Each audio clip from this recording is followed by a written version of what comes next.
So guys, for today's video, matagal-tagal na hindi nakapag-upload ng video si Big Boy ng mga cooking. So guys, for today's video, mayroon tayong mga bisita from PUP QC. So tuturuan natin sila ngayon kung paano magluto ng sisig bangus. Yeah.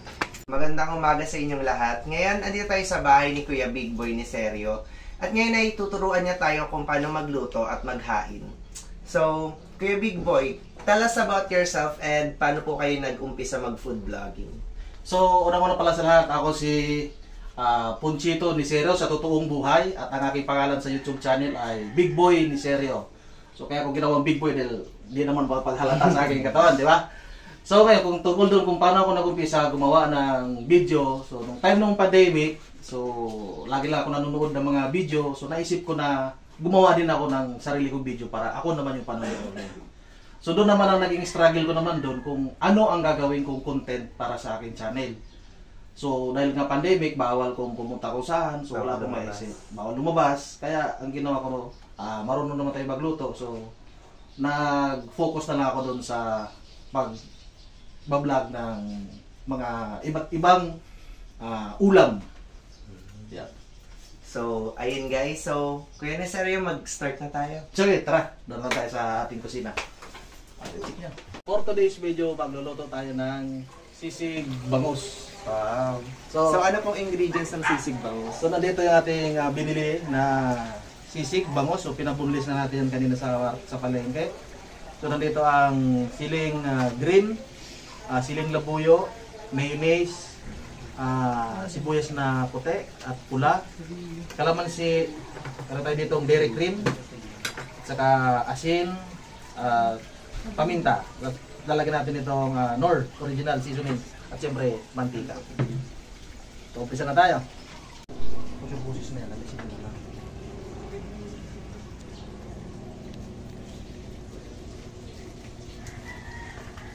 Ayun nga po pala. Ano pong may trabaho po ba kayo outside sa pagbablog po? Meron tayo, nagtitinda pag hindi po niya. So ngayon, mag-umpisa na tayo magluto. Umpisa na natin yung sisig bangus. Yes. Papainitin mo natin yung kawali at ipiprito natin yung bangus.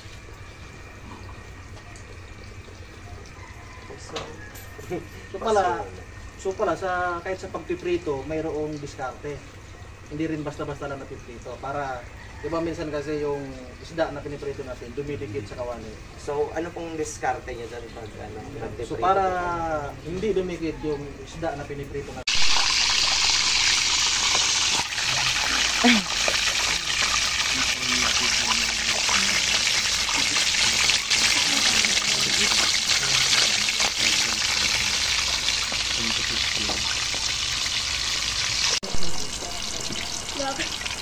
Doon ako umukot sa puso.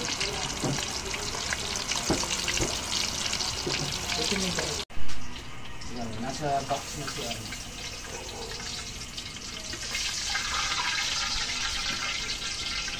Off mo muna.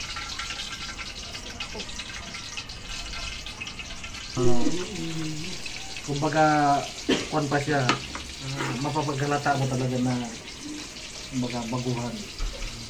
Dahil po doon may mga nare-receive po ba kayong mga pangit na comments, gano'n? Meron talaga, siyempre. At saka din ka rin matututo kasi meron naman nagsusupport na mga ganito gawin mo, ganun, mga kaibigan. Paano nyo po hinahandle yun sa sarili nyo po? So yung mga ganun, Wait lang. Ano yung shot na ganda? Shot po na. hindi pa kita. Ito baka mga... Anong magandang shot? Shot po, no? Ang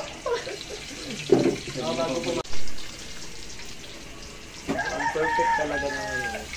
Perfect pa na luto niya.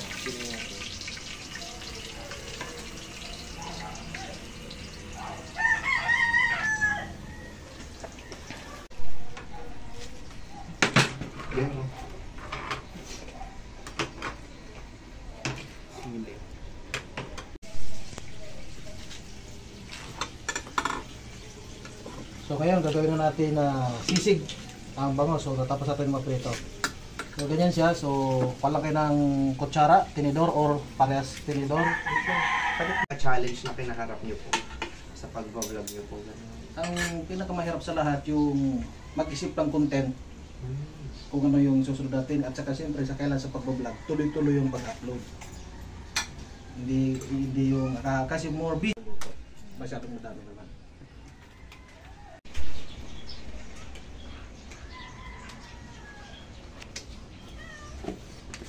So lalagyan natin siya ng YouTube.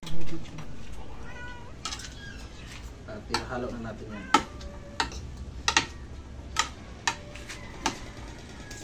Tambang mo na. Sabang.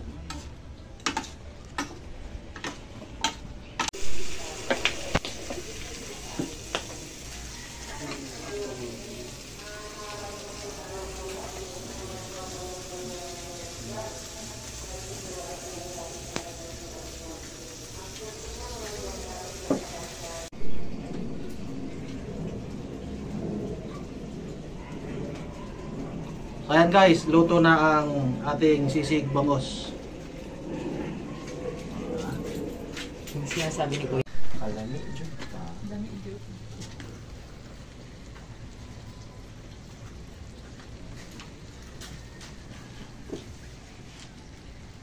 Ako din kayo naiingit siya eh.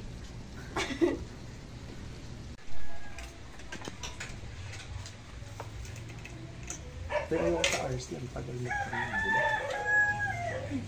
Nagkakahiya.